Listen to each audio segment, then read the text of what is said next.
नमस्कार दोस्तों, हमारे चैनल के अंदर आपका स्वागत है। दोस्तों, पितृपक्ष जिसे हम श्राद्ध पक्ष भी कहते हैं। दोस्तों, श्राद्ध पक्ष या पितृपक्ष के दौरान शुभ काम करने की मनाही की गई है।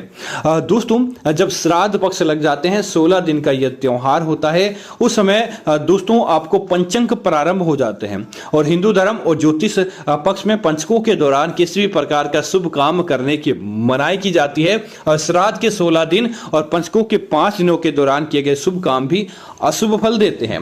लिहाजा इस दौरान आपको कुछ काम करने से बचना चाहिए ताकि आपको किसी प्रकार का दोष प्राप्त नहीं हो।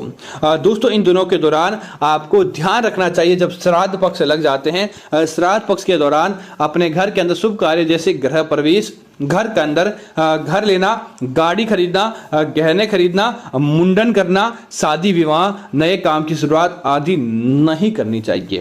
पंचकों के दौरान किए गए शुभ काम अशुभ फल देते हैं। यहां तक कि मृत्यु के लिए भी पंचकों को अशुभ माना जाता है, क्योंकि रावण का वध भी पंचकों के अंदर ही हुआ था। इसलिए पंचकों के दौरान मृत्यु होने पर अंतिम संस्कार के दौरान विशेष अनुष्ठान किए जाते हैं। वही पितृपक्ष या श्राद्ध का समय पूर्वजों के प्रति सम्मान प्रकट करने का होता है और यह जताने का होता है कि हम उनके बिना दुखी हैं। लिहाजा इन दौरान आपको नए काम करना, शुभ काम करना या जश्न मनाना उचित नहीं होता। इससे आपके पितृ आपसे नाराज हो जाते हैं। इसीलिए आज हम आपको बताते हैं कि किसी प्रकार का आपको काम नहीं करना चाहिए। दोस्तों, कोई भी शुभ कार्य नहीं करें। दोस्तों, इस बात का ध्यान रखें, जब पितृपक्ष लग जाते हैं, इस दौरान किसी भी प्रकार के शुभ काम करने की या नए काम की, आपका व्यापार भी करना चाहते हैं, नया कोई शुरुआत भी करना चाहते हैं, तो आपको 15 दिन के लिए टाल देना चाहिए। उसके बाद ही किसी काम की शुरुआत करनी चाहिए। दोस्तों, पंचकों के दौरान नए घर की जब आप नया मकान बनाते हैं तो घर की नई छत डलवाना, लकड़ी का सामान खरीदना, ईंधन इकट्ठा करना अशुभ होता है। अर्थात कि आप अपने घर का नया नींव की मुहूर्त करना चाहते हैं या आपके जमीन तो खड़ी हो गई लेकिन आप छत डलवाना चाहते हैं या फर्नीचर का काम शुरू करना चाहते हैं, तो भी आपको पितृपक्ष के दौरान उसका आप कुछ पहले से चल रहा है तो दोस्तों किसी प्रकार की दिक्कत नहीं है, लेकिन पहले से नहीं चल रहा है तो आपको उसकी शुरुआत नहीं करनी चाहिए।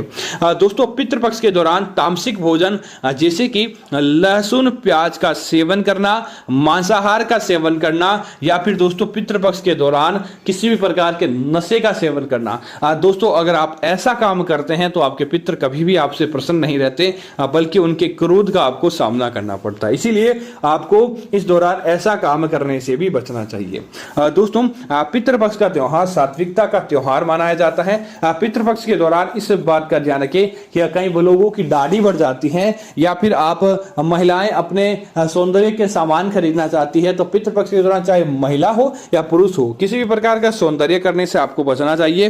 पितृपक्ष के दौरान आपको दाढ़ी, नाखून, बाल आदि काटने आदि से भी बचना चाहिए। पितृपक्ष के दौरान नए वाहन खरीदना, पितृपक्ष के दौरान आपको नए कपड़े खरीद कर लेकर आना, पितृपक्ष के दौरान आपको नए गहने खरीदना आदि चीजों से भी बचना चाहिए, क्योंकि श्राद्ध पक्ष के दौरान इन चीजों का टाल जरूर किया जाता है। दोस्तों, अगर आप पितृपक्ष के दौरान आपके बच्चों की सगाई आदि करना चाहते हैं, आप देखना चाहते हैं कि कोई नया, तो भी आपको 15 दिन श्राद्ध पक्ष के दौरान रुक जाना चाहिए, क्योंकि श्राद्ध पक्ष के दौरान किसी भी प्रकार का रिश्ता करना भी अच्छा नहीं माना जाता है।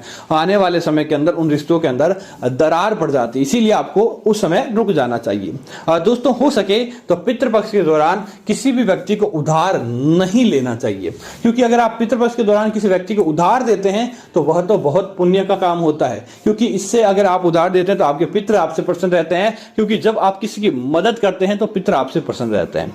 लेकिन पितृपक्ष के अंदर लिया गया उधार कभी भी चुकता नहीं है, व्यक्ति को और ज्यादा उधार लेना पड़ता है। जो व्यक्ति उधार लेता है उसका जीवन नरक समान हो जाता है। इसीलिए पितृपक्ष के दौरान जितना ज्यादा हो सके आपको किसी भी व्यक्ति से उधार लेने से बचना चाहिए, ताकि आपको लाभ प्राप्त हो, न कि किसी प्रकार का घाटा आपके जीवन के अंदर देखने को मिले। पितृपक्ष के दौरान दोस्तों दोस्तों इस बात का ध्यान रखें, कभी भी आपको काले एकदम काले प्रकार के कपड़े पहनने से बचना चाहिए। या पितृपक्ष के दौरान आप अपने पितरों का तर्पण करें, आप उनके श्राद्ध के अंदर उनकी मुक्ति की प्रार्थना करें, या किसी भी पितरों के साथ आपको भावनात्मक इंगेजमेंट अर्थात कि उनके साथ गहन मित्रता नहीं रखनी चाहिए। ऐसा अगर आप करते हैं तो आपके पितरों की मुक्ति नहीं प्राप्त होती है और फिर पूरे साल भर आपके पितर ऐसे ही भटकते रहते हैं। इसलिए अगर आप इस प्रकार के काम करते हैं तो निश्चित तौर पर आपके पितर आपसे नाराज हो जाते हैं। तो उम्मीद करता हूं जानकारी आपको अच्छी लगी होगी।